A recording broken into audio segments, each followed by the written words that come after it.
Assalomu alaykum do'stlar. Bugun sizdan navbatdagi nerv sistemasi anatomiya darsini ko'rish turibmiz. Bugungi asosiy mavzumiz o'rta miya anatomiyasi, uning yadrolari, ularda vazifalar haqida gaplashamiz va biroz ozginagina Parkinsonizm kasalligi haqida biroz gaplashib ketamiz.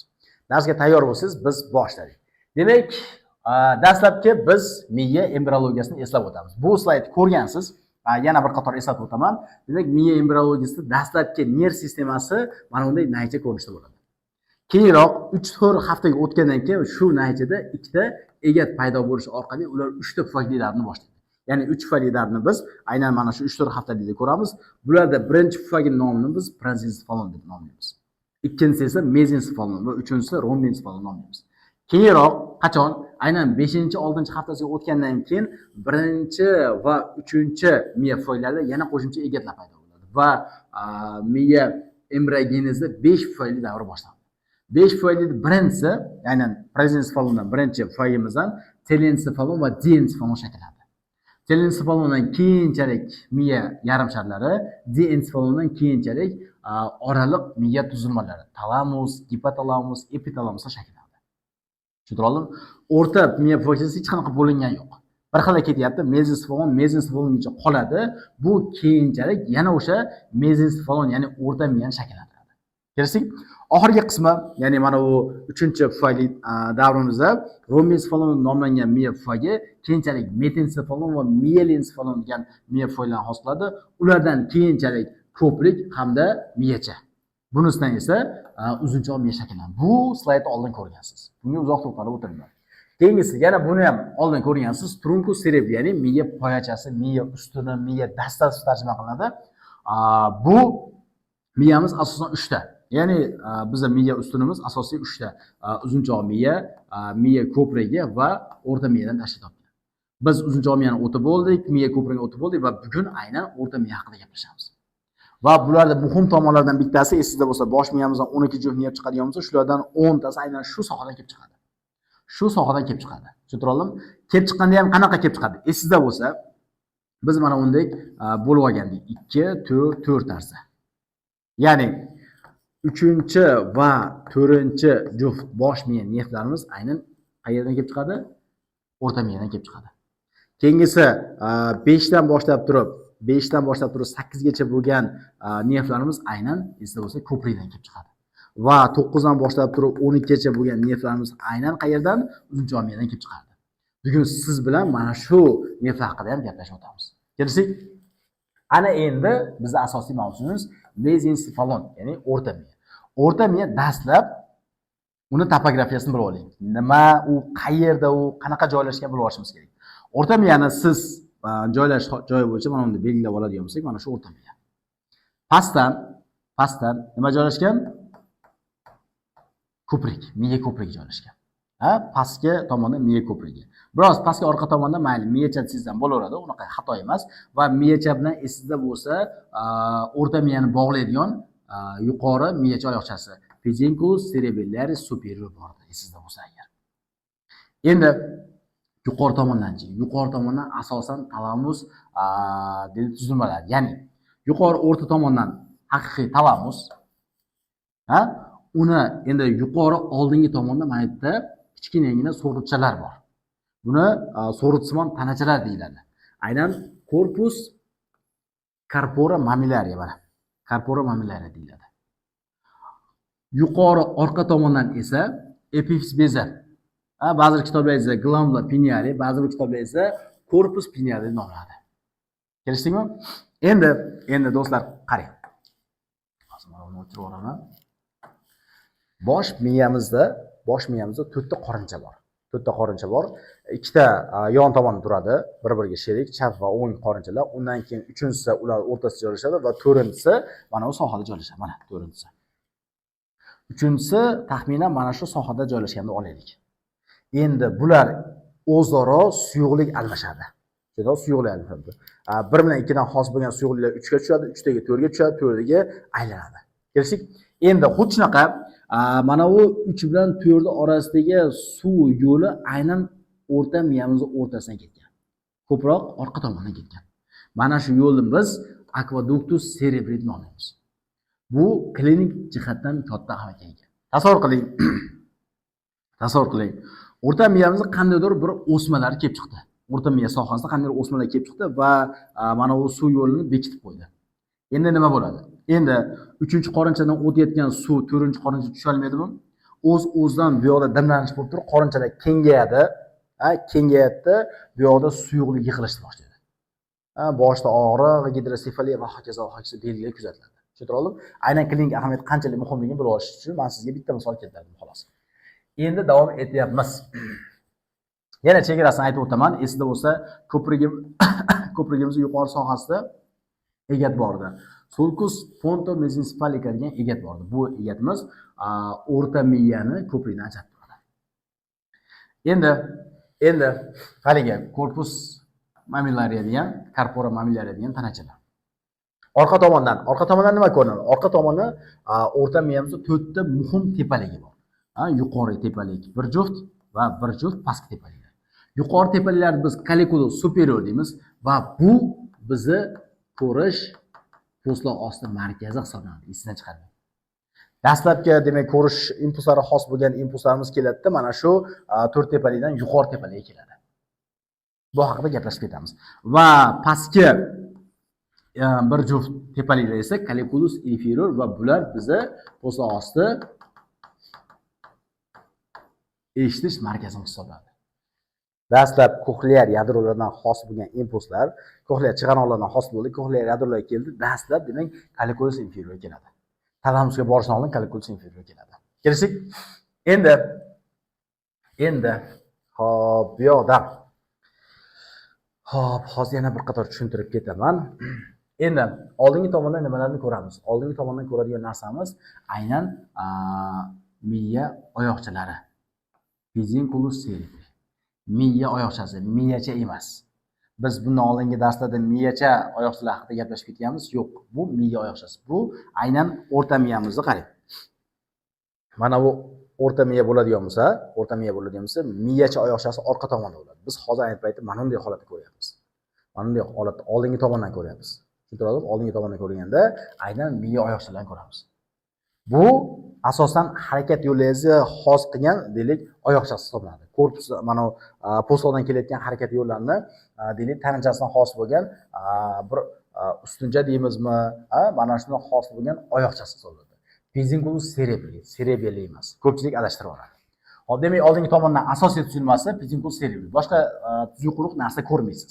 Qo'pol qilib aytganda, orqa tomondan haligi aytib o'tganimdek 4 tepalikni ko'rasiz. Colliculus superior, colliculus inferior. Endi yon tomondan nima ko'ramiz? Yon tomonda ularda yelkalarni ko'ramiz. Yelka ba'zi kitoblaringizda qo'l deb tarjima qilingan, ba'zi kitoblaringizda yelka deb tarjima qilingan. Men hozircha yelka deb tarjima qilib ketyapman. Qarang. Colliculus mana bu narsa, mana bu talamus tuzilmasi, talamus qismi. Endi biz esida bo'lsa, yuqori tepalikda ko'rish markazidik, pastki tepalikni eshitish markazidik. To'g'rimi? Bular umumiy impuls jihatdan sezuv impulslariga kiradi. Sezuv impulslar qayerga borish kerak? Talamusga borish kerakmi? Aynan talamusga borish uchun yo'llar mana shu yerdan o'tib ketadi. Qanaqa qilib qarang. Ko'rishdan xos bo'lgan impulslarimiz colliculus superior kelgandan keyin mana bu yerdagi uni yelkachasi bor. Ya'ni brachium colliculi superior degan shunaqangi yelkachasi bor. Shu yelkacha orqali talamusga o'tib ketadi. Tushuntirib oldim? Talamusga mana bu yerda ko'rib turgan mana kichkinagina tizzasimon tana deymiz, genikulatum korpus genikulatum deymiz, mana shunga o'tib ketadi. Eshitish ham xuddi shunaqa, eshitish orqali xos bo'lgan impulslarimiz colliculus inferior orqali mana yelkachasi turibdi, boradi-da, mana kichkina do'nglikcha turibdi. Mana shu do'nglikchaga o'tib ketadi. Endi yaxshiroq qarang, rasmga yaxshilab qarang, do'nglikchalar qanchalik yaxshi ko'rinyapti. Bu demak mana bu qo'lchasi, mana colliculus inferior qo'lchasi, bunisi colliculus superior qo'lchasi. Bular boryapti mana tizzasimon tanachalarga. Shunday tarjima qilingan. Tizzasimon tanachalar tarjima qilingan. Tushuntirib oldim? Shu yerda birato'la tushuntirib ketaman. Qarang. Orqa tomondan ko'rsatyapman. Bu colliculus superior. Bunisi colliculus inferior. Endi yaxshilab tushunib oling. Ko'rishdan xos bo'lgan impulslarimiz dastlab mana shu yerga keladi. Endi buni yelkachasi bo'ladi. Mana bunda yelkachasi bo'ladi. Mana shuni yelkachasi ketadi. Endi faqat ko'rishga javobgar bo'lgan, ya'ni colliculus superior yelkachasi mana bunday yo'nalib turib uzoqroqqa ketib qoladi va u keyinroq tizzasimon tanachalarga o'tadi. Mana bunda tizzasimon tanachalarda korpus ginikulatum deymiz. Lateral medialligini keyin aytib o'taman. Kelsak, endi mana bu colliculus inferiordagi nimasi yelkachasi, ya'ni brachium colliculus inferior mana bunday yo'naladi. Va u ham xuddi shunaqa tizzasimon tanachalarga boradi. Bu ham tizzasimon tanacha, bu ham tizzasimon tanacha. Bu ham bir xil urovingda joylashgan. Endi nomlash kerak, bir-biridan farqlash kerak. Yuqori pastga deya olmayman, chunki yuqori pastga emas. Endi medial va lateral so'zlarni ishlataman. Hop, qaysi biri medial, qaysi biri lateral? Ko'rib turgan bo'lsangiz, mana o'rta deydigan bo'lsak, o'rta yaqinrog'i bu medial. Demak, mana bunisi medial, bunisi lateral. E'tibor bering, mediali colliculus inferiordan impuls olyapti. Tushuntirdimmi? Lateral esa colliculus superiordan olyapti. Ya'ni ko'rishga javobgar bo'lgan impulslaringiz keldi, dastlab colliculus superior keldi, colliculus superiordan brachium colliculus superior orqali boradida, mana bu tanachaga o'tadi, ya'ni corpus giniculatum lateraliga o'tadi. Nega lateraliga o'tyapti? Chunki u ko'proq brachiumni lateral tomonga ketib qoldi. Tushuntirdimmi? Endi eshitish, quloqingiz orqali eshityapsiz. Eshitdan hosil bo'lgan impulslar keldi, colliculus inferior keldi, colliculus inferiordan brachium colliculus inferior orqali qaysi tizzasimon tanacha? Aynan medial tizzasimon tanachaga o'tadi. Ya'ni corpus giniculatum medialiga o'tadi. Mana shu narsa esdan chiqmasdi. Chunki hozir impulslar o'tayotganda men shunchaki aytib ketaman. Demak, colliculus inferior keldi, undan keyin brachium colliculus inferior keladi, undan keyin medial tizzasimon tanachaga keladi deb shunchaki nomini aytib ketaman. Kelsak, demak, tashqi surishi bo'yicha shularni aytdik. Oldingi tomonda pedunculus cerebri, orqa tomonda mana to'rtta tepalik va yon tomonlarda haligi brachiumlar bor. Endi biz ichki surishga o'tamiz. Asosiy narsamiz ichki surish. Ichki surishi bo'yicha biz orqa tomondan orientir olamiz. Orientirovka mana bu tektumlar bo'ladi. Ya'ni mana bu tepaliklar. Mana shu tepaliklarda biz umumiy holatda tektumni nomlaymiz. Tektum nomlaymiz. Tektumda demak ikki juft tepalik bor. Colliculus superior, colliculus inferior. Tushuntirdimmi? Ba'zi kitoblarda esa mana bunday aytadi. Lamina yoki corpus quadrigemini nomlanadi. Ya'ni to'rtta tepalikdan iborat bo'lgan plastinka yoki tanachani o'tkazadi. Hech qaysi biri bir xato fikr emas. Hammasi to'g'ri fikr. Endi biz kesma olamiz.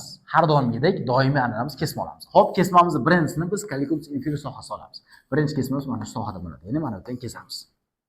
Ikkinchi kesmamiz esa colliculus superior sohasidan bo'ladi, ya'ni mana bu sohadan bo'ladi. Birinchisi mana bu yerdan, ikkinchisi mana bu yerdan bo'ladi. Kelishdik? Ketdik, boshladik. Birinchi kesmamiz aynan colliculus inferior sohasini kesyapmiz. Nimalarni ko'ramiz? Oldingi sohasi mana bunday biz hozir ayni paytda kesib turib, mana bunday qilib ko'rsatyapman. Ya'ni mulyajda oldingi tomoni yerga qaradi, ventral tomoni yerga qaradi, orqa tomoni esa tevaga qarab turibdi. Xuddi shunaqa bu tomon ventral, u tomon esa dorsal. Buni bilasiz.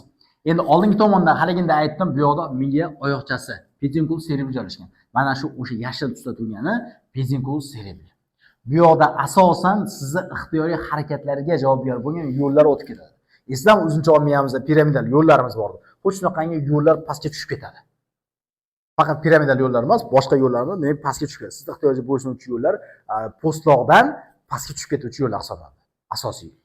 Endi keyin demak mana shu qismdan, ya'ni pedunculus cerebridan to mana bu colliculusgacha bo'lgan joyni biz tegmentum deymiz. Undan u yog'i esa haligida aytgandek tektum nomlaymiz. Tektum qarang. Tektum tomni tarjima qilinadi. Tom. Uyda tomi bor-ku, xuddi shunaqa tomni tarjima qilinadi. Tegmentum tom tepaligi, tom deylik cho'qqisida tarjima qilinadi. Tushundingizmi? Demak, miya oyoqchasi, tom cho'qqisi yoki tepaligi va tom.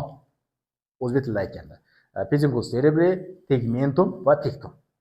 Endi ularda qanaqangi tuzilmalar ko'rib ketamiz. Qani ketdik. Bezinkus cerebrida aytib o'tganimdek asosiy siz ehtiyojga bo'ysunuvchi yo'llar. Birinchi yo'llarimiz qarang. Mana bu qismda ba'zi kitoblaringiz 5 ta, ba'zi kitoblaringiz 4 ta bo'laklar bo'lib ketadi. Men imkon darajasida qisqartirishga harakat qildim. Ketdik. Birinchi yo'limiz eng medial tomonda bizni traktuslarimiz joylashgan. Traktus esida bo'lsa, fronta pontinus degan yo'lda o'tgandik. Bu yo'limiz aynan peshana po'stlog'imiz, peshana zonasidan ko'prikka tushuvchi yo'llardir. Esami ko'prikka, peshana zonasidan ko'prikka tushuvchi yo'llar bor. Mana shu yo'llarimiz biz traktus fronta pontinus deymiz. Endi keyingi yo'llarimiz aynan bu yoqda ko'pchilik kitoblaringiz bunday qilib ikkiga bo'lib qo'yadi. Birinchi medial tomonda traktus corticospinalis, esdami bizni bosh miyamizdan, bosh miya po'stlog'imizdan orqa miyamizga tushib ketuvchi yo'llar bo'ldi. Corticospinalis aynan mana shu yo'llar. Mana shu traktlar. Mana shu traktlar yig'ilsa mana shundan ketadi. Va uni yonidan traktus corticonuclearis. Corticonuclearis degani po'stloqdan yadrolarga boruvchi. Qaysi yadrolarga? Bilib oling, sizda aynan bosh miya ichida 12 juft nervlaringiz bordi. Mana shu nervlarni yadrolari bor. Shu yadrolarga po'stloqdan impuls kelib turadigan, impulslarni olib keluvchi yo'llarni biz aynan corticonuklear yo'llar deymiz. Tushundingmi? Corticonuklear yo'llar deydi.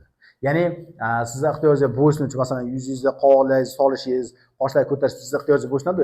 Mana shu ehtiyojga bo'ysunishingizda po'stloq qatnashadi. Po'stloq qatnashish uchun dastlabki birinchi zonaga o'tib olish uchun, demak, bu birinchi asosiy boss vazifasini bajaradi. Undan keyin pastdagi yadrolarga buyruq beradi.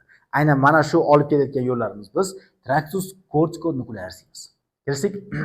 Va oxirgi qismda esda bo'lsa, ko'prigimizga peshana zonasidan, chakka, ensa, tepa zonasidan impulslar keladi.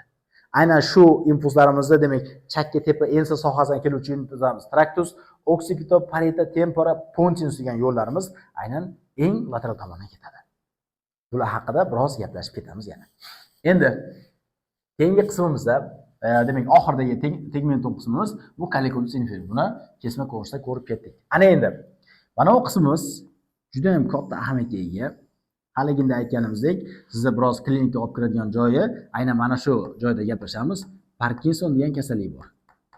Parkinson kasalligi bor. Parkinson kasalligida qo'llar qaltirashi, qo'l mushaklari yoki oyoq mushaklalarida regins paydo bo'lishi, ya'ni qattiqlik paydo bo'lishi, yurish sekinlashishi, yuz mushaklari xuddi maska kiyganga o'xshagan, niqob kiyganga o'xshab qolishi, bu hammasi Parkinson belgilari hisoblanadi. Aynan Parkinson kasalligida siz internetga yozadigan bo'lsangiz, sababi nima desangiz, substansiya nigrada deydi, dopamin miqdori kamayishi deydi. Demak, mana shu yerimizda biz umumiy holatda substansiya nigra deymiz. Substansiya nigramiz ikki xil qismdan iborat. Ikkita qismdan iborat. Birinchi qismi haqiqiy dopamin ishlab chiqaruvchi qism, eng asosiy markaziy qism pars compacta deyiladi. Undan keyinrog'i esa pars reticularis. Pars compacta dopamin ishlab chiqaradi. Biz aynan mana bu kasallikda, mana shu yetishmaslik, mana shu kasallik olib keluvchi qism hisoblanadi va pars reticularis qismida gamma aminomoy kislota ishlab chiqaradi. Ularning masalalar haqida yana gaplashib ketamiz. Endi mana bu yaramaslar siz oldin ko'rgansiz. Uzunchoq miyada ko'rdingiz, miya ko'prigida ko'rdingiz. Ana endi yana davom etamiz o'rta miya sohasida. Bular hammasi qo'zg'oqlar. Qaysi qo'zg'oq? Lemniscus medialis. O'chirib yuboray. Lemniscus medialis esingizmi? Biz orqa miyamizdan chuqur sezgilarimiz keladi, orqa tizimcha orqali yuqoriga qarab keladi. Uzunchoq miyaga yetgandan keyin nucleus gracile, nucleus cuneus sohasida qarama-qarshi tomonga o'tib oladi. Uzunchoq miyada qarama-qarshi tomonga o'tib turib, yuqoriga qarab ketadi. Aynan mana shu qarama-qarshi tomonga o'tgan tolalarni biz lemniscus medialis deymiz. Keyingisi lemniscus trigeminalis. 3 oqli nervimiz bor. Mana shu 3 oqli nervimizda 3 ta yadrosi bor. Sezuv yadrolari bor. 3 ta sezuv yadrosi, bittasi harakat, 3 ta sezuv. Mana shu sezuv yadrolaridan hosil bo'lgan impulslarimiz mana bunday qo'shilib turib, qarama-qarshi tomonga o'tib turib talamusga boradi. Mana shu qarama-qarshi tomonga o'tgandagi tollarni yig'indisi biz lemniscus trigeminalis, ya'ni trigeminal qo'zg'oq deb nomlaymiz. Keyingisi lemniscus spinalis. Lemniscus spinalis tom ma'noda mana uni sherigi desak bo'laveradi. Lemniscus medialisimiz asosan bilib oling, chuqur sezgilarimiz.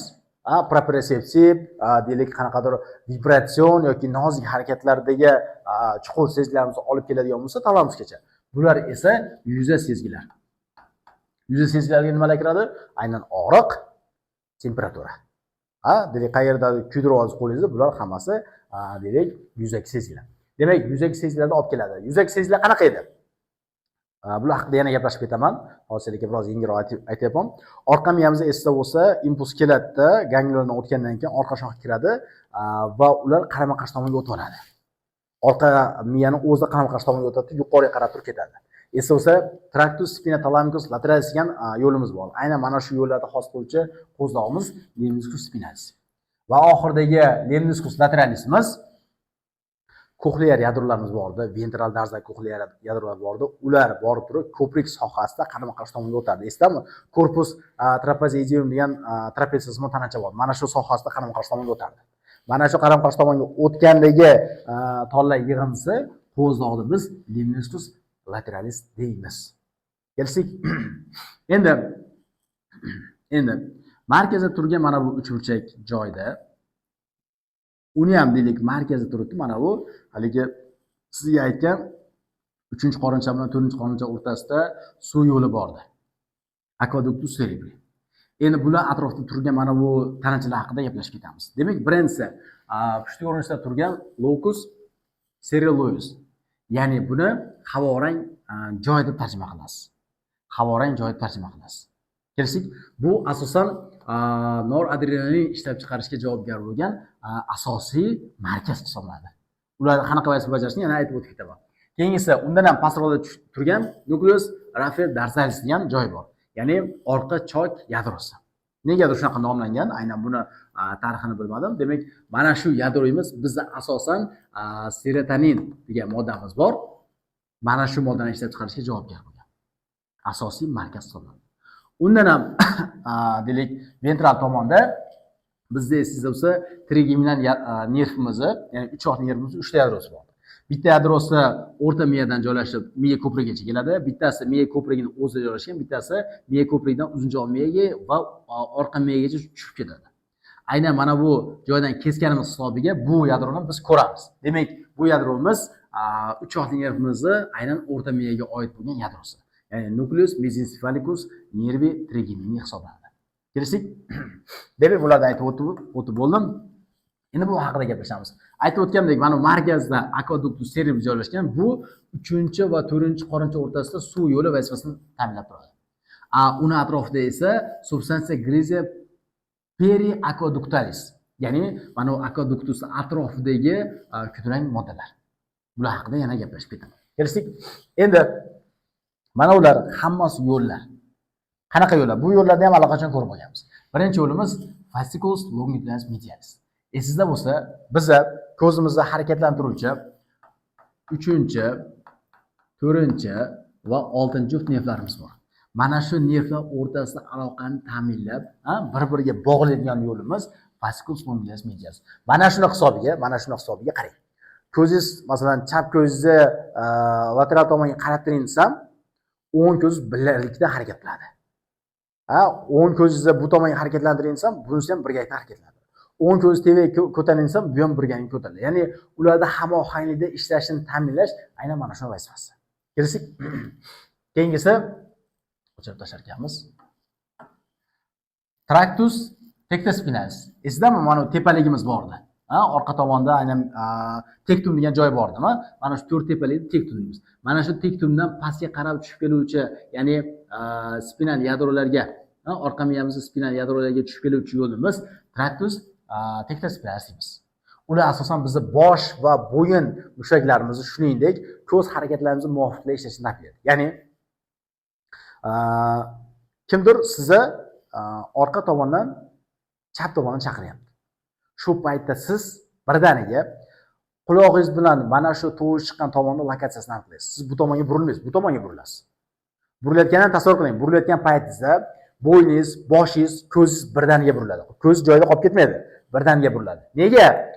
Qulog'ingiz, ko'zingiz, bo'yin va bosh mushaklari, ya'ni mayda esida bo'lsa ko'rish joylashgan, colliculus superiorda, colliculus inferiorda eshitish joylashgan. Esizami?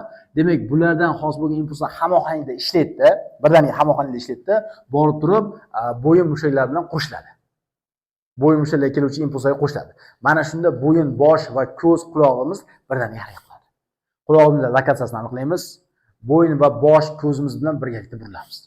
Mana shuni ta'minlash aynan shuni vazifasida. Ya'ni bular ikkalasi hamohangda ishlaydi. Kelishdik? Va oxirgi yo'limiz, bu yo'lda ham siz ko'rgansiz, tractus rubrospinalis. Ya'ni qo'llarimizni esda bo'lsa distal qismlarini bukish, ya'ni fleksor qilishga javobgar bo'lgan yo'llarimizdan bittasi. Aynan shu yadrolarimiz shu yerda joylashgan. Faqat uni biz colliculus superior sohasini kesganda ko'ramiz. Colliculus inferior sohasini kesganda ko'rmaymiz. Va nihoyat oxirida mana o'tirgan narsa nima? Nima bo'lishi mumkin? Bu yerda decussatio pedunculus cerebellaris superior joylashgan. Ya'ni esingizda bo'lsa, haligida aytib o'tdim, miyachamiz yuqori oyoqchasi bor-da. Yuqori oyoqchasi mana unda ketardi. Shu yuqori oyoqchasi pedunculus cerebellaris inferior o'rta miyamizni colliculus inferior sohasida kesishma hosil qiladi. Kesma hosil qiladi. Nega? Miyachamizni ham keyingi darslarda o'tamiz, miyachamizda ham yadrolar bor. Mana shu yadrolar deylik yuqoriga qarab yo'nalayotganda aynan mana shu deylik ba'zilari qizil yadro bilan kelib qo'shiladi, ba'zilar boshqa bir yadrolar bilan kelib qo'shiladi. Mana shu qo'shilishdan oldin kesma hosil qilib qarama-qarshi tomonga o'tib oladi. Mana shu kesishmani biz aynan shu sohada ko'ramiz. Ya'ni ventralroq sohada ko'ramiz. Kelishdik? Demak, biz ko'rib chiqishimiz kerak bo'lgan umumiy ma'lumotlar mana shu. Umumiysi, endi biroz ichkariroqqa kiramiz. Ketdik.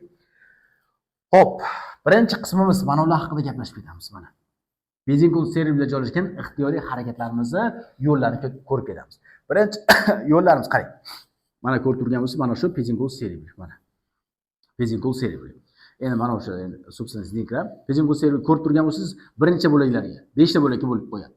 Lekin aksariyat men sizga qisqaroq qilib ko'rsataman. Demak, mana bu yo'llarda umumiy biz mana shu yo'llarda biz umumiy tractus corticopontinus deymiz. Ya'ni postlardan kelayotgan va qayerga? Aynan ponsga, miya ko'prigiga kelayotgan yo'llar.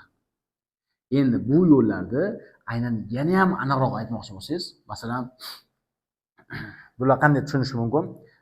Deylik, do'stlaringiz, 4 ta do'stingiz siz tomonga qarab kelyapti. Kim do'st bo'ladi? Kim o'lsa do'stlarim kelyapti deysiz.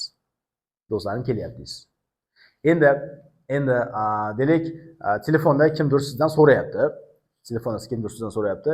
Kim seni oldinga yaqinlashyapti desa, do'stlarimiz aynan qaysi do'stlaring deb aniqroq so'raydigan bo'lsa, siz aytasiz, Shokir, Nodir deylik, Davron o'shalar kelishyapti deb aytishingiz, bu aynan aniqroq aytishingiz. Bu yerda ham biz umumiy aytishimiz corticopontinus. Endi agar bu impulsimiz peshona zonasidan kelayotgan bo'lsa, peshona zonasidan kelib turib, aynan eng medial sohasida joylashadi. Medial sohasida joylashib keladi. Mana shu joyda biz tractus frontopontinus deymiz. Mana shu yo'lni tractus frontopontinus deymiz. Kelishdik? Endi mana bu tepa sohasi, chakka sohasi, ensa sohalaridan kelayotgan impulslarimiz, keladi, eng lateral sohadan keladi. Eng lateral sohadan keladi, keyin ko'prik keladi. Ko'prikda esda bo'lsa, mayta nucleus propria degan, ya'ni ko'prikning xususiy yadrolari bor. Mana shu yadrolarga keluvchi yo'llarimiz bor. Endi demak, bu yoqdan kelayotgan yo'llarda biz tractus occipito-temporoparieto-pontinus deymiz. Bular keladi, mana shu ko'prigimizga xususiy yadrolarga kelgandan keyin, esda bo'lsa xususiy yadrolar borda, qarama-qarshi tomonga o'tadi-da, qarama-qarshi tomonga miyachamizni esda bo'lsa, o'rta oyoqchasi borda. Pedunculus cerebellaris medius bor. Mana shu medius orqali qayerga o'tadi? Aynan miyachiga o'tadi. Kelishdik? Mana shu yerga o'tadi. Endi bu yoqdan tushuntiradigan narsam qolmadi. Keyingi narsamiz yana ko'ryapmiz. Demak, ko'prikdan harakat impulslari kelyapti. Harakat impulslari keladi-da, bu yo'llarda tractus corticospinalis sizdan bo'laveradi. Kelib turib, orqa miyaga o'tib ketadi. Orqa miyaga o'tib ketadi. Va uzunchoq miya sohasida qarama-qarshi tomonga o'tadi. Mana shu joyda biz decussatio piramidalis deymiz. Qarama-qarshi tomonga aynan oldingi shoxlarga keladi. Nega? Chunki bular ixtiyoriy harakat. Harakatga javob beradi, oldingi shoxlarga keladi. Endi ba'zi bir yo'llari bu bitta ko'rsatyapmiz, bu yerda bir necha 100 tola bor. Bir necha 100 tola bor. Ba'zi bir yo'llari keladi, ko'prikda o'zida qolib ketadi. Ko'prikda aynan nucleus propria degan yadrolar bor. Mana shu yadrolarga kelib turib, demak to'xtaydi. Agar bu yo'llarimiz peshona zonasidan kelayotgan bo'lsa, frontopontinus, occipital soha, temporal soha, parietal soha bo'ladigan bo'lsa, tractus occipito-parieto-temporopontinus degan yo'llar bo'ladi. Endi shu yo'llar, demak, xususiy yadrolar keldi, xususiy yadrolardan qarama-qarshi tomonga o'tadi. Qarama-qarshi tomonga aynan qaysi oyoqcha? O'rta oyoqchasi. Pedunculus cerebellaris medius orqali qayerga o'tadi? Aynan miyachiga o'tadi. Endi ba'zi bir yo'llar, demak, aytib o'tdim, ba'zi bir yo'llar to'g'ridan-to'g'ri orqa miyaga o'tadi, ba'zi birlari miya ko'prigida xususiy yadroga o'tib turib qarama-qarshi tomonga miya ichiga o'tadi, ba'zi birlari esa mana shu miya asosida joylashgan yadrolar, aynan bosh miya nervlarimiz yadrolar borku, mana shu yadrolarga keladida, ular bilan deylik impulslar hosil qiladi, impulslar jo'natiladi. Bu yo'llarimiz traktus kortiko-nuklearis deyiladi. Ya'ni bosh miya nervlarimizga po'stloqdan keluvchi yo'llar. Kelishdik? Endi davom etyapmiz. Demak, bularni o'tib bo'ldik, bularni ham o'tib bo'ldik. Endigi narsamiz mana qo'zoqlar. Qo'zoqlarni biz aytib bo'ldik. Demak, lemniscus medialis chuqur sezgi yo'llarimizni kesishmasi bu asosan uzunchoq miyada kesishadi. Eslammi? Nucleus gracilis, nucleus cuneatus. Endi keyingisi lemniscus lateralis. Bu koklear, ya'ni eshitish yadrolarimizni qarama-qarshi tomonga o'tishi oqibatida hosil bo'lgan yo'llar hisoblanadi. Bular asosan ko'prik sohasida qarama-qarshi tomonga o'tadi. Lemniscus spinalis, mana uni sherigi. Bu chuqur sezgi bo'ladigan bo'lsa, bunisi esa yuzaki sezgilarda impulslar qarama-qarshi tomonga, faqat orqa miyani o'zida bo'ladi. Qarama-qarshi tomonga o'tishi orqa miyani o'zida. Va nihoyat lemniscus trigeminalis, uch yoqli nervimizni qarama-qarshi tomonga o'tishi oqibatida kelib chiqqan qo'zg'aloq hisoblanadi. Ularni ko'rib ketamiz. Bu rasmda menimcha 4-marta ko'ryapsiz. Yana aytib o'tib ketaman. Yetdik. Chuqur sezgi, yuzaki sezgi. Chuqur sezgilarimizga nozik harakatlar, proprioseptik harakatlar va vibratsion harakatlar. Shular impulsni oldi. Impulsni olgandan keyin dastlab orqa shoxlardagi ganglionlardagi pseudoneuronal hujayralarga boradi va yana yo'lda davom etib turib orqa tizimchaga, shoxga kirgan yo'q, korni posteriorga kirgan yo'q, orqa tizimchaga o'tadi. Orqa tizimchaga o'tib turib, yuqoriga qarab turib yo'naladi. Tushunib oldim? Endi orqa tizimcha qaysi funiculus bo'lsa, masalan, mana bu funiculus cuneatus bo'ladigan bo'lsa, yuqoriga qarab turib, xuddi shu nomli yadro nucleus cuneatusga boradi. Agar bu impulsimiz mana yerdan ketgan edi, ya'ni funiculus gracilisdan ketgan edi, mana yerga kelgan bo'ladi. Ya'ni bu nucleus gracilis. Hop, keldi. Kelgandan keyin birinchi neyron tugadi. Ikkinchi neyronimiz mana shu yerdan boshlanadi-da, qarama-qarshi tomonga o'tadi. Mana. Bunisi ham qarama-qarshi tomonga o'tadi. Bular o'zaro qarama-qarshi tomonga o'tadi. Mana shu qarama-qarshi tomonga o'tib olgandagi mana bu qo'zlog'imiz lemniscus medialis deyiladi.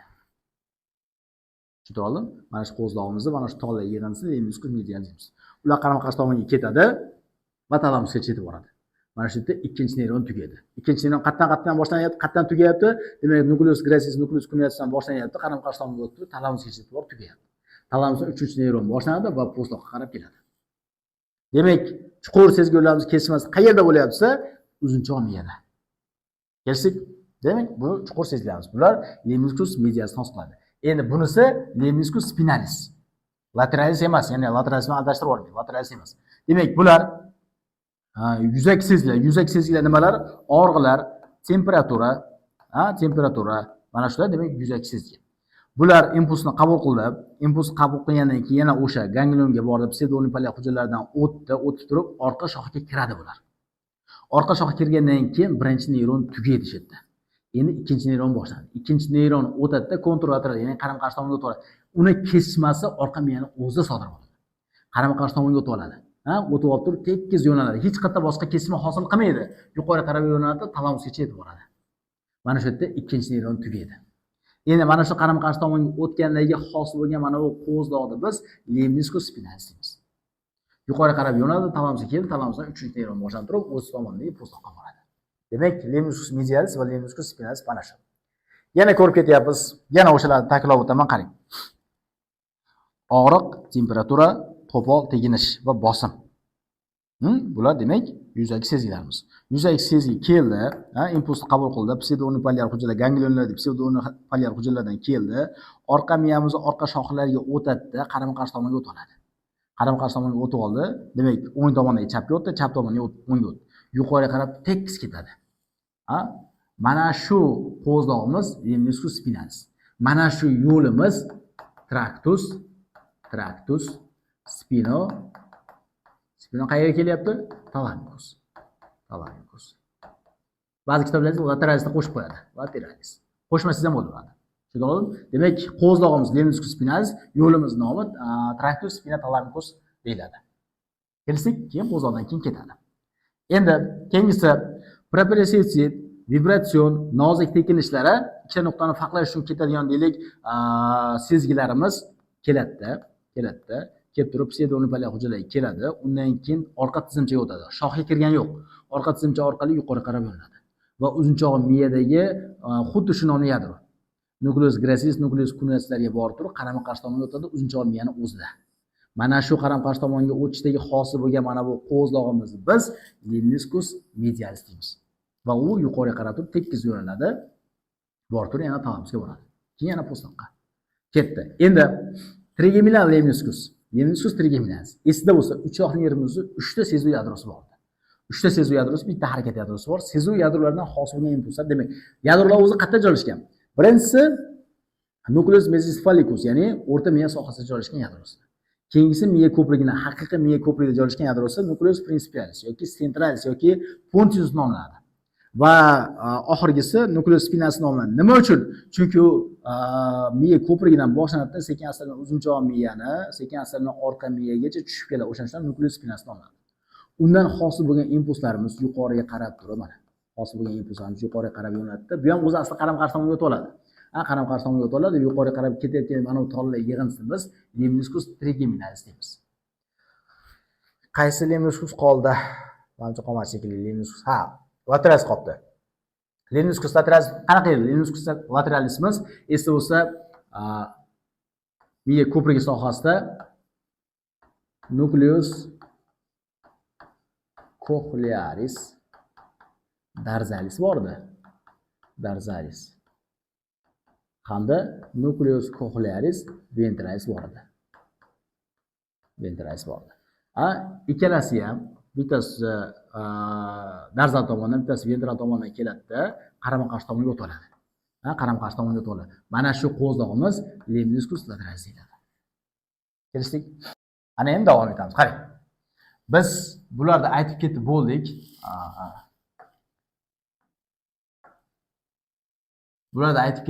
Bularga o'zi alohida to'xtalish hojati yo'q edi. Endi biz to'xtalamiz aynan yuqoridagi tuzilmalarga. Demak, locus coeruleus va nucleus dorsalis.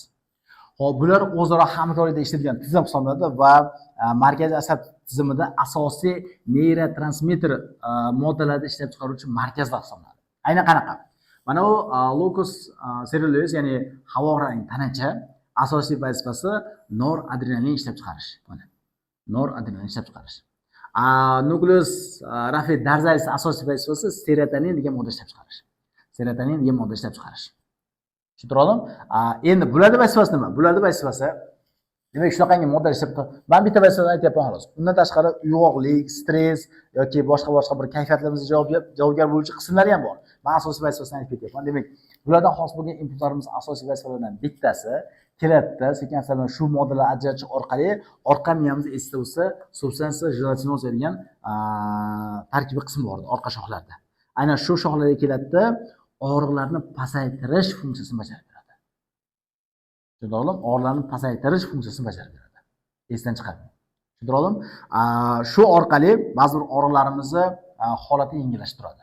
Uzoq davom etuvchi og'riqlarimizni holati biroz yengillashtiradi. Endi men aynan mana shu yadrolarimizni bir necha vazifalarni keltirib qo'ydim. Aynan qanaqa? Uyg'onish, e'tiborni hamda o'rganishni boshqarish, stressga javobgar bo'lgan qismlarni yoki uyquni nazorat qilish yoki og'riqni boshqarish kabi bir necha vazifalarni keltirib qo'ydim. Kerak bo'ladigan bo'lsa, yaxshilab o'qib oling. Hozirchalikka biz yengilroq tarzda faqatgina noradrenalin ishlab chiqaradi va bu yoqda og'riqda deylik bostirish, og'riqni pasaytirish funksiyasini bajaradi deb ketsak, shuni o'zi yetadi. Kelishdik? Bu yoqda ham demak, nucleus dorsalisni aynan serotonin modda ishlab chiqarish, bularda qanaqangi ahamiyatga egaligi mana. Kerak bo'lsa, to'xtatib, o'qib, yaxshilab olsangiz, bu sizga foyda bo'ladi. Kelishdik? Endi davom etyapmiz. Keyingi yadroyimiz nucleus mesencephalicus, nervi trigeminalis, ya'ni uchoq nervimiz. Bu nervni biz allaqachon ko'rib bo'lganmiz. Bu nervimizda 3 ta sezuv va bitta harakat yadrosi bor. 3 ta sezuv yadrosi, demak, eng yuqorida joylashgani nucleus mesencephalicus. Bu o'rta miyadan miya ko'prigiga chiquvchi, lekin boshlanishi o'rta miyada. O'shaning uchun ham biz o'rta miyani kesgan paytimizda mana shu yadroni ko'ramiz. Tushunarli? Undan tashqari demak nukleus principales yoki centralis yoki pontus nomlanadi. Keyingisi esa mana bu uzun joylashgani nukleus spinalis. Bulardan hosil bo'lgan impulslarimiz demak esda bo'lsa mana bu yuz sohasidagi sezgilarni asosiy qabul qiluvchi markaz mana shular. Keyin ular o'zaro qo'shiladida sekansiya bilan yuqoriga qarab yo'linadi va lemniskus trigeminasni hosil qiladi. Esda chiqaring. Kelsak. Endi bunga to'xtalib ketyapman. Demak, haligina aytib o'tdim, bizda 4 ta qorincha bor bosh miyamizda, ikkita mana bu ikkitasi yon qorinchalar bir-biriga Hasan Husan desak bo'laveradi. Undan keyingisi mana bu 3-chi qorincha. Birinchi va ikkinchi qorinchadan hosil bo'lgan suv, ya'ni miya suyuqligi tirqish orqali 3-chi qorinchaga quyiladi. Bu 3-inchisi. Keyin undan keyingisi 4-chi qorinchaga quyilishi kerak. 4-chi qorinchaga aynan mana bu silvial suv yo'li deyiladi yoki aqueductus cerebri deyiladi. Aynan mana shu orqali o'tiladi. Bu narsa o'rta miyamizni qismida joylashgan. Endi haligina aytgandek, o'rta miyamizda qanaqadir o'smalar bo'ladigan bo'lsa, mana yo'lni bekitib qo'yadi. Buning oqibatida miyada suv ko'payib turib, miyada bosim oshib ketadi. Kelsak,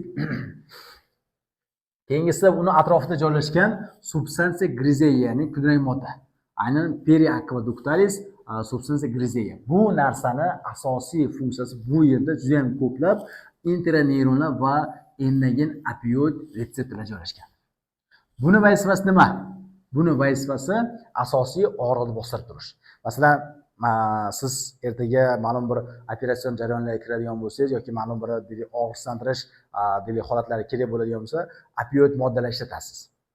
Aynan mana shu opioid moddalarga javobgar bo'lgan opioidni kuchini oshirib beruvchi markazimiz aynan mana shu o'rta miyamizdagi mana shu substansiya griseya preaqueductalis sohasida joylashgan bo'ladi. Kelsak. Endi mana bu narsa haqida gaplashamiz.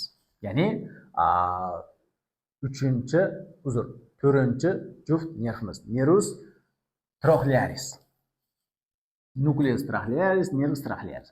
Bu bilib oling, birinchi o'rindagi narsasi o'ziga xosligi bilib oling, bosh miya 12 juft nervlarimiz ichida bir dona mana shu nervimiz orqa tomondan kelib chiqadi. Hammasi bosh miyamizni oldingi sohasidan kelib chiqqan bo'lsa, bunisi orqa tomondan kelib, keyin oldinga o'tib oladi. Tushuntirdim? Mana ko'rib turgan bo'lsangiz, hammasini oldin mana bu yerdan chiqarardik. Eslami? Mana bu yerdan chiqarardik. Lekin bunisi aynan orqa tomondan chiqib ketadi. Mana bunday orqa tomondan chiqib ketadi. Xo'p, bu yadroyimiz harakat yadrosi, bu nervimiz harakat nerv hisoblanadi, ko'zni harakatlantiradi. Qaysi tomonga degan savol tug'iladi. Qarang. Ko'zimizni, yana aytib o'taman, ko'zimizni harakatlantiruvchi ekstraokulyar, ya'ni ko'zimiz atrofidagi 6 mushak bor. 6 mushaklarimiz, mana bu mushagimiz rectus, ya'ni to'g'ri mushak. Bunisi ham rectus, to'g'ri mushak, bunisi ham rectus, to'g'ri mushak, bu ham rectus, to'g'ri mushak. Endi bu yoqda burnimiz joylashgan deb oladigan bo'lsak, bunisi musculus rectus medialis, superior, lateralis, inferior. Kelishdik? Demak, 4 ta rektal muskullarimiz bor. Ya'ni 4 ta to'g'ri mushaklarimiz bor. 2 ta qiyshiq mushak bor. Mana bu yuqori qiyshiq mushak, musculus obliquus superior deyiladi. Bunisi esa ichki qiyshiq mushak. Vazifalari. Rectus mushaklarimiz nomiga muvofiq harakat qiladi. Ya'ni qaysi tomonda bo'ladigan bo'lsa, o'sha tomonga ko'z tortadi. Masalan, musculus rectus lateralisimiz lateral tomonga ko'zga tortadi. Musculus lateralisimiz lateral tomonga tortadi. Medialis medial tomonga tortadi. Superior tomonga tortadi. Inferior tomonga tortadi. Lekin qiyshiq mushaklarimiz teskari ishlaydi. Musculus obliquus superior yuqori tomonda joylashgan, lekin uni vazifasi pastki qiyshiq tomonga tortish. Inferiorimiz pastda joylashgan, lekin uni vazifasi demak tashqariga yuqoriga tortish. Shunda mana shunday teskari ish bajaradi. Endi bayoqqa ketib qoldi.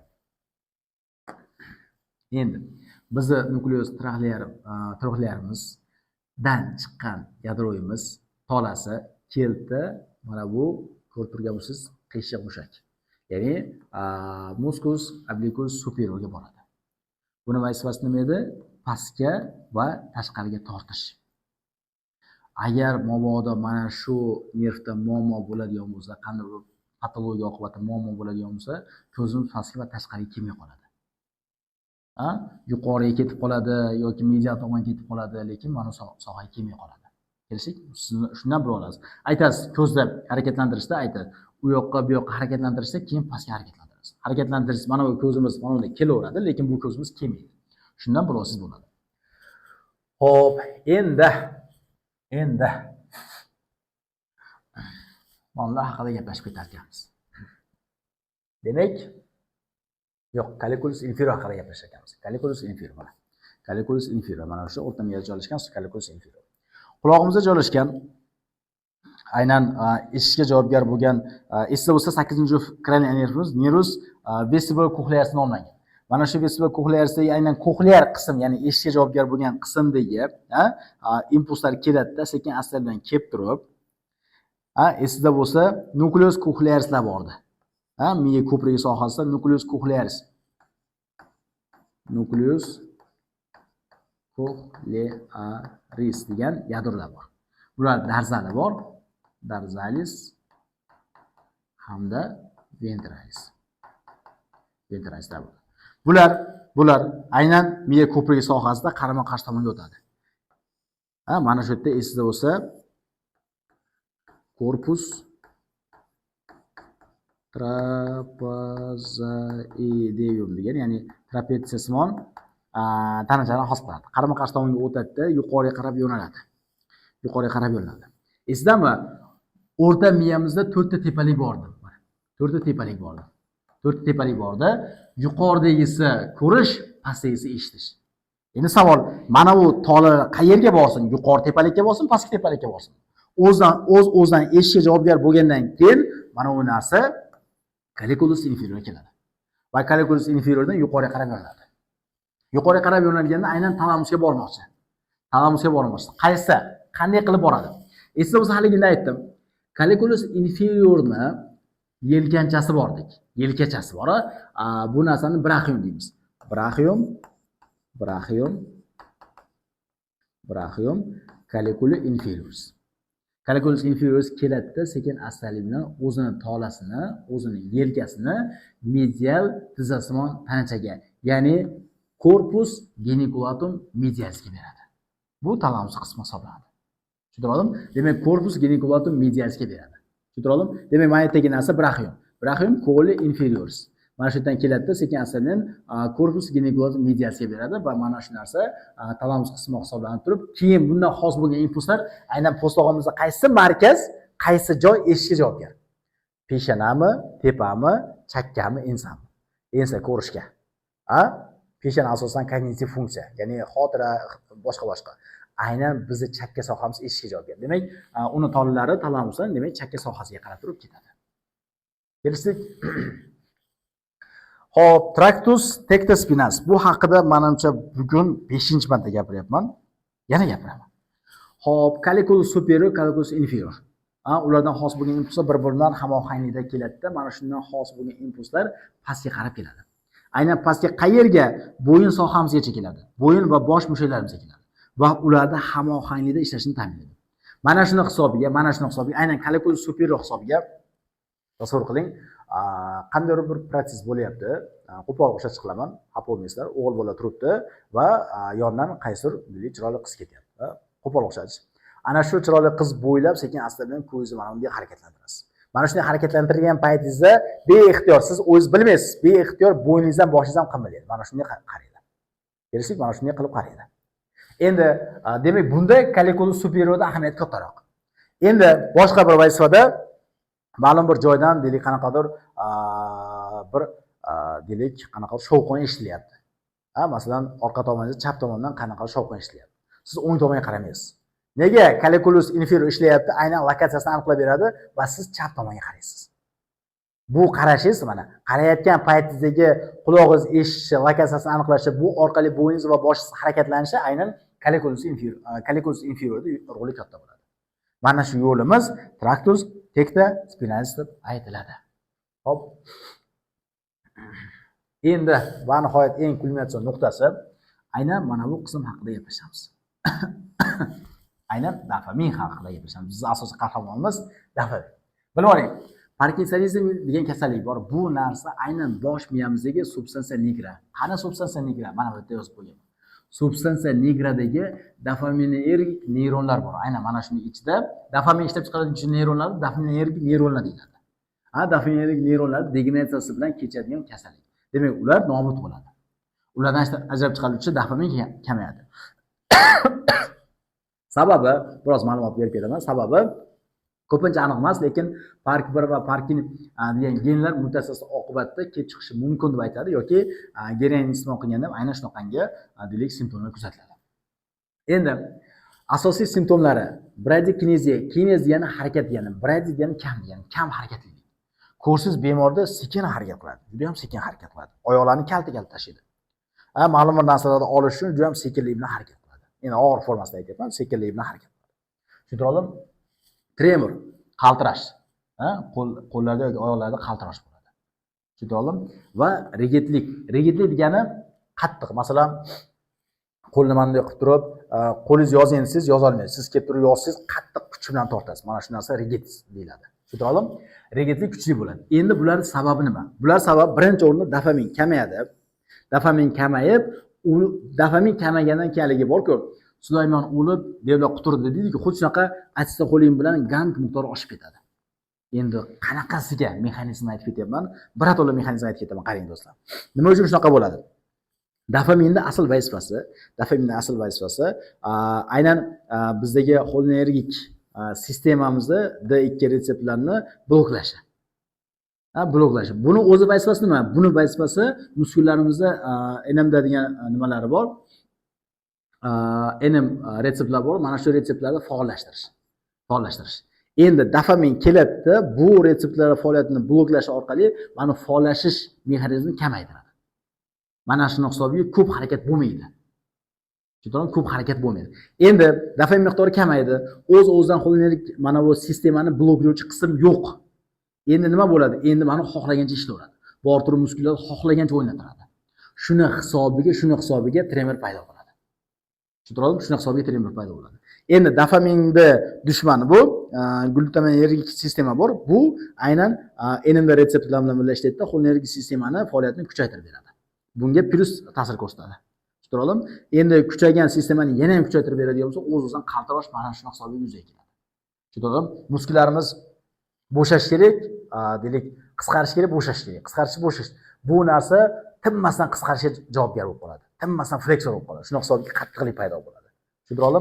Endi keyingi sistema GAM-ergik sistema bor. GAM-ergik sistemamiz asosan tormozlovchi mexanizm hisoblanadi. Tormozlovchi aynan motor neyronlarimizni GAM degan retseptorlar bor. Mana shular tormozlaydi. Mana shu sistema. Endi dopamin kelib turib, aynan mana shu sistemani D2 retseptorlarga ta'sir qiladi, buni bloklaydi. Ya'ni buni harakatni pasaytiruvchi faoliyatni bloklab qo'yadi. Buni hisobiga harakat erkin bo'ladi. Shundoq harakat erkin bo'ladi. Endi dopamin miqdori kamayib ketdi. O'z-o'zidan mana bu sistema kuchayib ketib qoldi.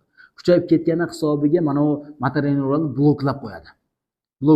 Shuni hisobiga harakat sekinlashib qo'yadi. Harakat endi yo'q. Shundoq harakatni aktivlashtiradigan sistema mana bu harakatni pasaytiruvchi sistema faoliyati kuchayib ketib qoldi. Harakat pasayib qoldi. Tushundingizmi? Keyingisi aynan glutamatergik sistema bor. Mana shu sistema aynan mana shu GAM ergik sistema faoliyatini kuchaytirib yuboradi. Ya'ni tormozlovchi faoliyatni yana ham kuchaytirib yuboradi. Shuna hisobiga tormozlash yana ham kuchayib ketadi. Bu mexanizm edi. Bunga bosh qotirib o'tirish shart emas. Bu sizga shunchaki misol keltirib qo'ydim xolos. Mana bu yoqda ko'rishingiz mumkin.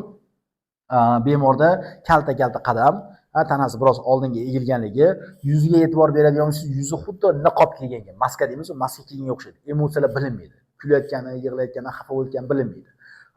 Va qo'llarda nima rigidliklar kuchli bo'ladi. Qo'llarda deylik xuddi pul sanayotganga o'xshab turib, mana bunday qilib yuradi. Qaltiroqlar va hokazo bo'ladi. Bu sizga shunchaki ma'lumot beradi. Mana bu yerdagi narsani yodlashingiz shart emas, do'stlar. Kelishdik? Endi bu narsa xuddi hozirgi narsamizni anatomik jihatdan qismi hisoblanadi. Ya'ni substansiya nigramizdagi ma'lum bir neyronlar boradida, aynan dopamin neyromediatori boradida, bizni yuqoriroqda aynan nukleus lentiformis degan yadrolarimiz bor. Ya'ni chuvashenskiy yadrolarimiz bo'ladi. Bular ham haliginda aytganimizdek ikkita tizim bo'yicha ishlaydi. Ba'zi birlari kuchaytiradi, ba'zi birlari susaytiradi. Tushunarli? Ba'zi bir qismi kuchaytiradi, ba'zi bir qismi susaytiradi. Aynan shu joyda boshqarib beradi. Mana shu joyda aktivlashishni ta'minlab turadi. Aynan dopamin mana shu joylardagi haligi aytgandik-ku, bu yoqda xolniy ergi va gam ergi degan deylik sistema bor. Mana shu sistemalar faoliyatini ba'zi birlar kuchaytiradi, ba'zi birlar susaytirib beradi. Endi bular o'z o'rnida mana bu nukleus caudatus degan dumsimo yadro bor. Mana shu yadroga beradi, bu bunga beradi.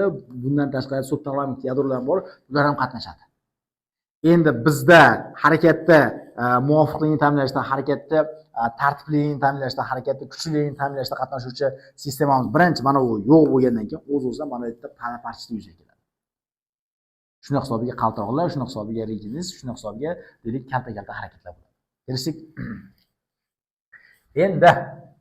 Endigi kesmamiz. Demak, biz birinchi kesma bo'yicha tugatdik. Mana bu kesma bo'yicha hamma yoqni ko'rib bo'ldik. Mana bu narsani aytdim yo'qmi? Demak, decussatio pedunculus cerebralis superiorda bu miyachamizni yuqori oyoqchasi bo'ladi. Yuqori oyoqchasidagi impulslarimiz qarama-qarshi tomonga o'taveradi. Mana shu kesma orqali. Kelishdik? Endi ikkinchi kesmani olamiz. Ikkinchi kesmamiz aynan colliculus superior sohasidan bo'ladi. Xo'p, bu yoqda nimalarni ko'ramiz? Demak, mana bular colliculus superior. Colliculus superiorlar, bular esa o'zi ko'rishda javobgar bo'lgan, ko'rish oshiqsa postloq markazi. Bular o'zaro ventral tomonni kesishadi. Decussatio hosil qiladi. Mana bu yoqda decussatio hosil qiladi. Decussatio tegmenti dorsalis hosil qiladi. Endi bu narsalarni ko'rib ketyapmiz. Mana ular lemniskuslar. Bularni bilasiz. Bunga to'xtalib o'tirmayman.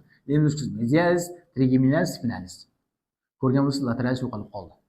Nega yo'qolib qoldi? Lemniscus lateralis nimaga uchun yo'qolib qoldi? Chunki lemniscus lateralisimiz colliculus inferior sohasida tugaydi. Tushundingmi? Endi biz kesmani bu yoqdan oldik. O'shani hisobimizga lemniscus lateralis yo'q endi. Hop. Ana endi buni ham bilasiz. Bunga to'xtalib o'tdim, buni ham bilasiz. Endi qolgan narsalar.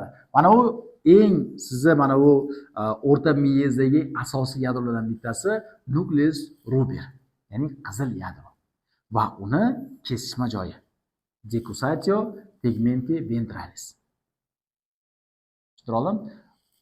Decussatio tegmenti ventralis bu qizil yadrolarimiz kesishmasi. Decussatio tegmenti dorsalis, ya'ni mana bu birinchi kesishma, mana bu ikkinchi kesishma. Demak, bu ventral tomonda, bunisi unga nisbatan dorsal tomonda joylashgan. Tushundingmi? Demak, decussatio tegmenti ventralis, decussatio tegmenti lateralis. So'rayman yoki so'rashadi, decussatio tegmenti ventralis kimni kesmasi? Qizil yadro kesmasi. Decussatio tegmenti dorsalis kimni kesmasi? Tegmentum mana bu colliculus superiorlar kesmasi. Kelsak, bular haqida gaplashib ketamiz. Mana bu havorang ustida turgan narsa nucleus pretectalis. Ya'ni tektongacha kelgan yadrolarni tarjima qilsak bo'laveradi. Ana endi mana bu kichkina yadrochalarni ko'ramiz. Bu yadrochalarimiz birinchisi nucleus Edinger-Westphal degan yadro. Bu asosan ko'z qorachig'imizni toraytirishga javob beradigan yadrolar. Siliar qismlarimiz bor, ya'ni ko'zimizda siliar muskullarimiz bo'ladi. Mana shu muskullar torayishga, akkomodatsiyani ta'minlashga yordam beradigan yadro hisoblanadi. Keyingisi bizning asosiy nervlarimizdan bittasi nukleus va uni tolasi. Mana bu tolasi. Nervi oculomotorius. Juda ham katta ahamiyatga ega bo'lgan yadro ko'zimizni harakatlantiradi. Hozir buni ko'rib ketamiz. Colliculus superiorda aytib o'tdim. Menimcha bu yoqda aytadigan narsa qolmadi. Mana bu pedunculus cerebri, bunisi tegmentum, bunisi tectum. Buni bilasiz.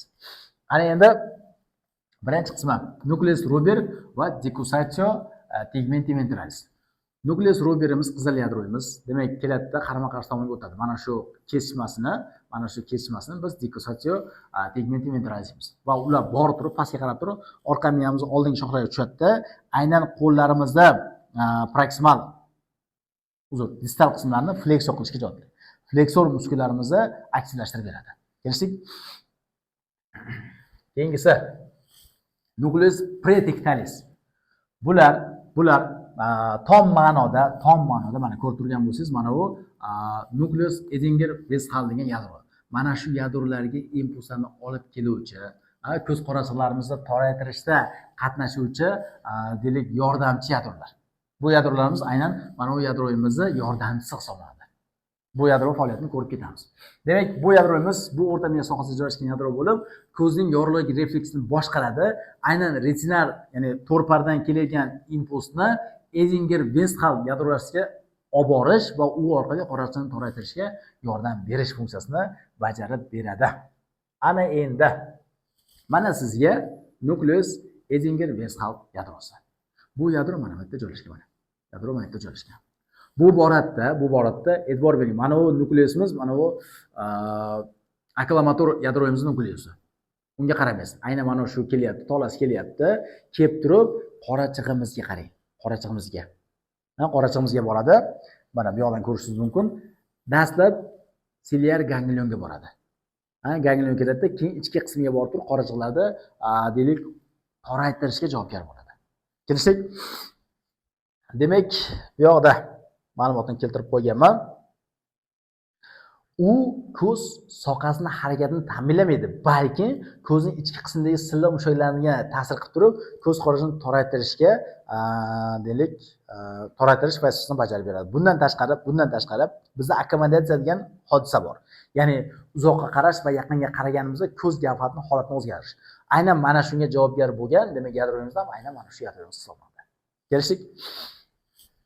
Kerak bo'ladigan bo'lsa bir necha ma'lumotlar keltirib qo'ydim. Bemalol ko'rib olishingiz mumkin bo'ladi. Mana nukleus pretectalis. Nukleus pretectalis aynan Edinbergga informatsiyani olib keluvchi yadro hisoblanadi. Demak, to'rpardan nervus opticus oldi. Nervus opticus dastlab nukleus pretectalis yoki to'g'ridan-to'g'ri Edinger-Westphal yadrosiga olib keladi. Ular ketadi, keyin nervus acclamatoris bilan birgalikda qolgan deylik qismlarga boradi. Va nihoyat biz asosiy qahramonimiz nukleus yoki nervi acclamatoris, ko'zni harakatlantiruvchi nerv. Bu nervimiz ko'z mushaklariga esida bo'lsa, ekstraokulyar, ya'ni ko'z atrofida joylashgan 6 ta mushak bor. 6 ta mushagimizdan ko'rib turgan bo'lsangiz, 4 tasini boshqaradi. Bundan tashqari qovog'imizni ham plus bitta mushakni ham boshqarib turib, jami 5 ta mushakni boshqaradi. Mana bu qovoqlarni tushishga javobgar bo'lgan, to'g'rog'i ko'tarishga javobgar bo'lgan yadro hisoblanadi. Demak, ko'rib ketyapsiz, qarang. Nucleus acclamatorius. Acclamatorius qayerlarni innersiya qiladi? Birinchi innersiya qiladigan narsasi nucleus rectus superior. Ya'ni ko'zimizni yuqoriga to'g'ri mushagi. Bu mushak yuqoriga ko'tarish funksiyasini bajaradi. Demak, mana shu shoxini o'zi falajlanadigan bo'lsa, ko'z yuqoriga ketmay qoladi. Ko'zni yuqoriga ko'taringiz, mana bitta ko'z yoki ikkala ko'z yuqoriga ko'tariladi. Tushuntirdim? Ikkinchi qismi nucleus rectus inferior, ya'ni pastki to'g'ri mushak. Bu ko'zlarni pastga tushirishga javobgar. Ko'zni pastga tushiringiz, pastga tushira olmaydi. O'rtada turaveradi. Agar mabodo deylik, klinik holat bo'yicha patologiya yuzaga kelsa. Keyingisi nucleus obliquus inferior. Bu mushagimiz ko'zni asosan tashqi lateral tomonga burishga javobgar. Patologiya bo'ladigan bo'lsa, tashqi lateral tomonga burilmay qoladi va muscus rectus medialis, ya'ni ichkari tomonga, burun tomonga. Ko'zni olib keladigan bo'lsangiz, burun tomonga kelmaydi ko'z. Tushunarli? Burun tomonga kelmay qoladi. Aynan buni patologiyasi. Va nihoyat oxirgi mushagimiz muscus levator palpebrae superior, ya'ni yuqori qovoqlarni levator degan ko'taruvchi deydi. Yuqori qovoqlarni ko'taruvchi muskul. Mana shu muskulni innersiya qiladi. Agar mabodo mana shu yadroda patologik bo'ladigan bo'lsa, qovoqlar tushib qoladi. Qovoqlar tapay tushib qoladi. Qovoqlar ko'tarilmay qoladi bemor. Hozir unda klinik holatlarni ko'rsatib ketaman. Mana bu yoqda ko'rgan bo'lsangiz, ko'zda muskullari va ularda qaysi tomonga harakatlanadi? Masalan, muscus rectus medialis ichkari tomonga harakatlanishi. Muscus lateralis tashqari tomonga yoki obliquus inferior, obliquus hammasini keltirib qo'ydim.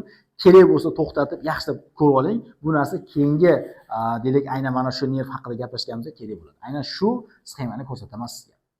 Mana sizga klinik holatlar. Qarang. Bemorda hozir ayni paytda chap ko'zida ko'rib turgan bo'lsangiz qovoq tushib qolgan. Nega? Haliginda aytdik, mana qovoqlar ko'taruvchi mushakimiz bor. Mana shu mushaklarimiz innersiya qiladi. U innersiya buzilgani hisobiga qovoqlar tushib qoldi. Bu bir. Ikkinchisi, bemorda o'ng ko'zni ko'rib turgan bo'lsangiz, o'ng tomonga ketib qoldi. Nega? Bu yoqda muscus rectus lateralis joylashgan. Medialis ishlamayapti. Mana bu yoqda ko'rgan bo'lsangiz, lateralisni boshqarmaydi, medialisni boshqaradi. Medialis Endi lateralisni 6 boshqaradi. Endi bu yoqda hozir ayni paytda mana bu 3 ishlamayotgani hisobiga 6 kuchayib ketdi va o'zini tomonga tortib olyapti. Bemorga ko'ziga bunday qilib buni kuzating deb mana bu tomonga keltiradigan bo'lsangiz, mana bu medial tomonga kelmaydi ko'z. Yana ko'rsatyapman. Qaysi tomonda patologiya? O'ng tomonda. Qayerdan bo'layapmiz? Qovoq chiqib qolgan. Qovoq chiqib qolgan. Qovoq chiqib qolishi aynan mana bu qovoqni ko'taruvchi muskulimiz falajlangan hisobiga, demak, qovoqlar chiqib qoldi. Ko'zni ham qarang. Lateral tomonga ketyapti. Nimaga? Chunki medial tomonga tortuvchi.